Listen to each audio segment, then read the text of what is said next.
ನಮಸ್ತೆ ಫ್ರೆಂಡ್ಸ್, ನಿಮಗೆಲ್ಲ tassels and ಟೈಲ್ಸ್ಗೆ ಸ್ವಾಗತ. ಇವತ್ತು ನಾವು ತುಂಬ ಈಸಿಯಾಗಿರುವ ಒಂದು ಸಿಂಗಲ್ ಸ್ಟೆಪ್ಪು ಕ್ರೋಶಾ ಕುಚ್ಚು ಡಿಸೈನನ್ನು ಮಾಡಲಿಕ್ಕಿದ್ದೀವಿ. ಈ ಡಿಸೈನ್ನಲ್ಲಿ ತ್ರಿಬಲ್ ಕ್ರೋಶಾ ಮತ್ತು ಪೀ ಕಾಟನ್ನು ಯೂಸ್ ಮಾಡಿಕೊಂಡು ಈ ಡಿಸೈನ್ ಮಾಡ್ತೇವೆ. ಬನ್ನಿ ಈ ಡಿಸೈನ್ ಹೇಗೆ ಮಾಡೋದು ಅಂತ ಕಲಿಯೋಣ. ಶುರುವಿಗೆ 6 ಸ್ಟ್ರಾಂಡ್ ಸಿಲ್ಕ್ ಥ್ರೆಡ್ ತೆಗೆದುಕೊಂಡು ಅದಕ್ಕೊಂದು ನಾಟ್ ಹಾಕಿ, ನಾಟು ಮೇನ್ ಫ್ಯಾಬ್ರಿಕ್ನ ಬ್ಯಾಕ್ ಸೈಡ್ ಬರುವ ಹಾಗೆ ಹಿಡ್ಕೊಂಡು ಒಂದು ಸಿಂಗಲ್ ಕ್ರೋಶೆ ಹಾಕಿಕೊಳ್ಳೋಣ. ಅದರ ಪಕ್ಕದಲ್ಲೇ ಇನ್ನೊಂದು ಸಿಂಗಲ್ ಕ್ರೋಶೆ ಹಾಕಿಕೊಳ್ಳೋಣ. ನಾಟು ಸೆಕ್ಯೂರ್ ಆಗಿ ಇರಲಿ ಅನ್ನೋ ಕಾರಣಕ್ಕೋಸ್ಕರ 2 ಟೈಮ್ಸ್ ಸಿಂಗಲ್ ಕ್ರೋಶೆ ಹಾಕಿಕೊಂಡಿದ್ದು. ಇನ್ನು ದಾರವನ್ನು ಮೇಲಕ್ಕೆ ತೆಗೆದುಕೊಂಡು ಒಂದು ಬೀಡ್ ಇನ್ಸರ್ಟ್ ಮಾಡೋಣ. ಬೀಡನ್ನು ಈ ರೀತಿಯಲ್ಲಿ ತೆಗೆದುಕೊಂಡು ನೀಡಲ್ನಲ್ಲಿ ಈ ರೀತಿ ದಾರದೊಳಗಡೆಗೆ ಇನ್ಸರ್ಟ್ ಮಾಡೋಣ.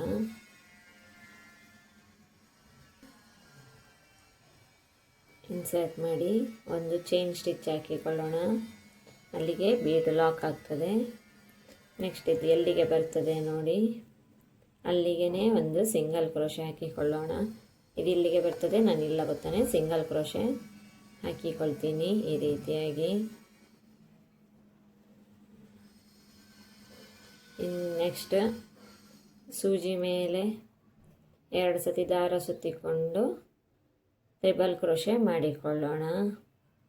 ಈ ರೀತಿಯಲ್ಲಿ ಹಿಡಿದು ಇಲ್ಲ ಗೊತ್ತಾ ಬರುವ ರೀತಿಯಲ್ಲಿ ಟ್ರಿಬಲ್ ಕ್ರೋಶೆ ಮಾಡಿಕೊಳ್ಳೋಣ.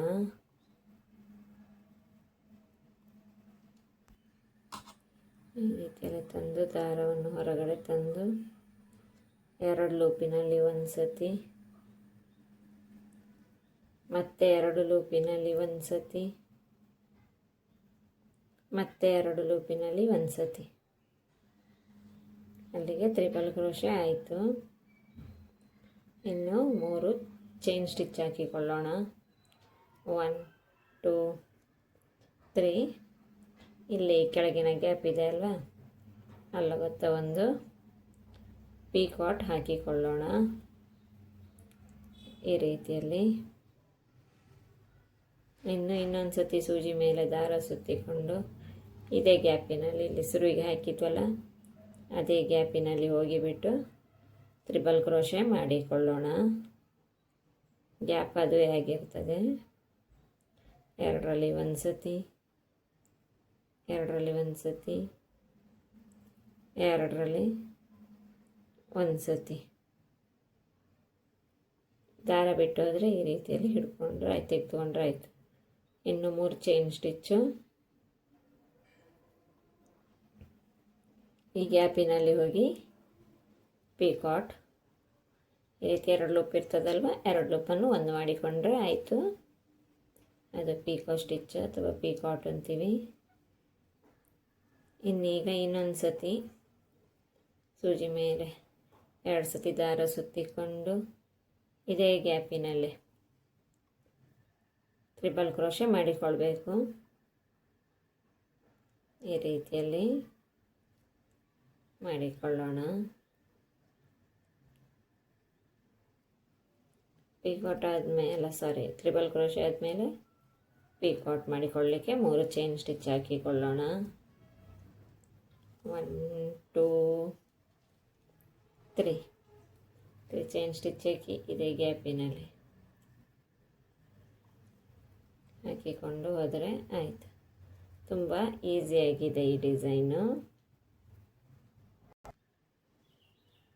ಇಲ್ಲಿ ಈಗ ಒಟ್ಟಿಗೆ 3 ಟ್ರಿಬಲ್ ಕ್ರೋಶೆ ಮತ್ತು ಪೀ ಕಾಟ್ ಆಗಿದೆ.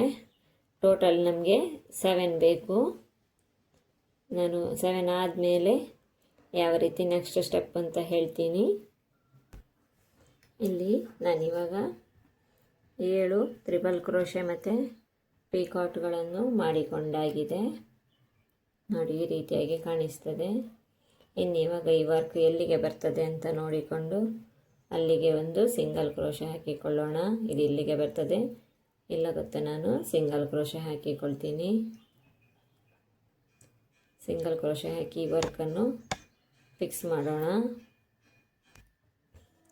ವರ್ಕ್ ಫಿಕ್ಸ್ ಆದಮೇಲೆ ಈ ರೀತಿಯಲ್ಲಿ ಕಾಣ್ತದೆ. ಇನ್ನೀಗ ಲೂಪನ್ನು ಮೇಲಕ್ಕೆ ಎತ್ತಿಕೊಂಡು ಒಂದು ಬೀಡನ್ನು ಇನ್ಸರ್ಟ್ ಮಾಡೋಣ.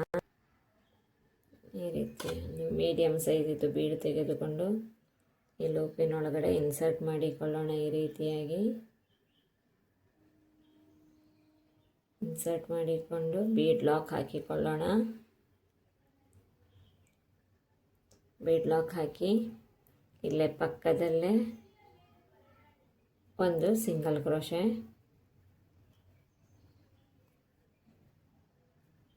ಹಾಕಿಕೊಳ್ಳೋಣ. ಈ ರೀತಿಯಲ್ಲಿ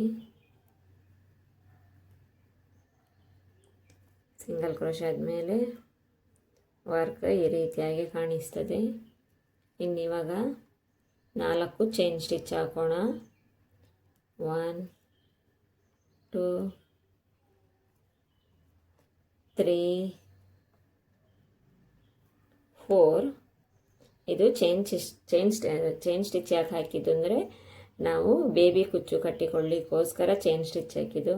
ಚೈನ್ ಸ್ಟಿಚ್ಚು ಇದು ಬೇಬಿ ಕುಚ್ಚು ಬೇಡ ಅಂತ ಅಂದ್ಕೊಂಡವರು ಈ ಚೈನ್ ಸ್ಟಿಚ್ಚನ್ನು ಸ್ಕಿಪ್ ಮಾಡಿಬಿಟ್ಟು ನೆಕ್ಸ್ಟಿನ ಆರ್ಚನ್ನೇ ಡೈರೆಕ್ಟಾಗಿ ಹಾಕ್ಕೊಳ್ಬಹುದು. ಇಲ್ಲಿ 4 ಚೈನ್ ಸ್ಟಿಚ್ ಹಾಕಿದ್ದೀನಿ ನಾನು ಬೇಬಿ ಕುಚ್ಚು ಕಟ್ಟಲಿಕ್ಕೋಸ್ಕರನೇ. ಇನ್ನಿವಾಗ ನೆಕ್ಸ್ಟು ಈ ದಾರವನ್ನು ಮೇಲಕ್ಕೆ ಎತ್ತಿ ಒಂದು ಬೀಡ್ ಇನ್ಸರ್ಟ್ ಮಾಡೋಣ. ಬೀಡ್ ತೆಗೆದುಕೊಂಡು ಬೀಡನ್ನು ಇದರೊಳಗೆ ಇನ್ಸರ್ಟ್ ಮಾಡಿ ಒಂದು bead lock ಹಾಕಿಕೊಳ್ಳೋಣ.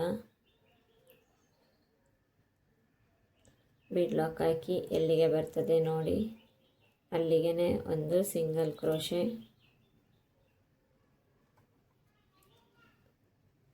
Next triple crochet ಮಾಡಿಕೊಳ್ಬೇಕು 7 ಟೈಮ್ಸು. ಮತ್ತೆ ಪುನೊಮ್ಮೆ ಬೀಡ್ ಲಾಕ್ ಈ ರೀತಿ ಇತ್ತಲ್ವಾ 3 ಸತಿ ಸುತ್ತಿಕೊಂಡು ಟ್ರಿಪಲ್ ಕ್ರೋಶೆ ಮಾಡಿಕೊಳ್ಬೇಕು. ನಾನು ಟ್ರಿಪಲ್ ಕ್ರೋಶೆ ಮಾಡಿಕೊಳ್ತೀನಿ. ಆಗ ನಾವು ವರ್ಕಿನ ಲಾಸ್ಟ್ ಸ್ಟೆಪ್ಪಿಗೆ ಬಂದಿದ್ದೀವಿ. ಇವಾಗ ನಾವು ನಮ್ಮ ವರ್ಕಿನ ಲಾಸ್ಟ್ ಸ್ಟೆಪ್ಪಿಗೆ ಬಂದಿದ್ದೀವಿ. ಇಲ್ಲ ಗೊತ್ತಾ ಒಂದು ಆರ್ಚ್ ಆಯ್ತಲ್ವಾ, ಆರ್ಚ್ ಆದಮೇಲೆ ಇಲ್ಲ ಗೊತ್ತಾ ಒಂದು ಸಿಂಗಲ್ ಕ್ರೋಶೆ ಮಾಡಿಕೊಳ್ಳೋಣ. ಸಿಂಗಲ್ ಕ್ರೋಶೆ ಮಾಡಿಕೊಂಡಾದಮೇಲೆ ಥ್ರೆಡನ್ನು ಮೇಲಕ್ಕೆ ತೆಗೆದುಕೊಂಡು ಒಂದು ಬೀಡ್ ಇನ್ಸರ್ಟ್ ಮಾಡೋಣ. ಬೀಡ್ ಇನ್ಸರ್ಟ್ ಮಾಡಿಕೊಂಡು ಬೀಡ್ ಲಾಕ್ ಹಾಕಿಕೊಳ್ಳೋಣ. ಒಂದು ಚೈನ್ ಸ್ಟಿಚ್ ಹಾಕಿ ಇನ್ನಿದು ಎಲ್ಲಿಗೆ ಬರ್ತದೆ ನೋಡಿ ಅಲ್ಲ ಗೊತ್ತಾ ಸಿಂಗಲ್ ಕ್ರೋಶೆ ಹಾಕಿಕೊಳ್ಳೋಣ. ಈ ರೀತಿಯಲ್ಲಿ ಸಿಂಗಲ್ ಕ್ರೋಶೆ ಆದಮೇಲೆ 1 ಅಥವಾ 2 ಚೈನ್ ಸ್ಟಿಚ್ ಹಾಕಿಕೊಳ್ಳೋಣ. 1 2.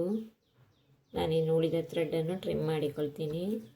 ನಮ್ಮ ವರ್ಕ್ ಈಗ ವಿದೌಟ್ ಕುಚ್ಚು ಈ ರೀತಿಯಾಗಿ ಕಾಣಿಸ್ತಾ ಇದೆ. ನಾನಿನ್ನು ಕುಚ್ಚು ಕಟ್ಟಿ ಆದಮೇಲೆ ಹೇಗೆ ಕಾಣ್ತದೆ ಅಂತ ತೋರಿಸ್ತೀನಿ ವರ್ಕ್ ನೋಡಿ.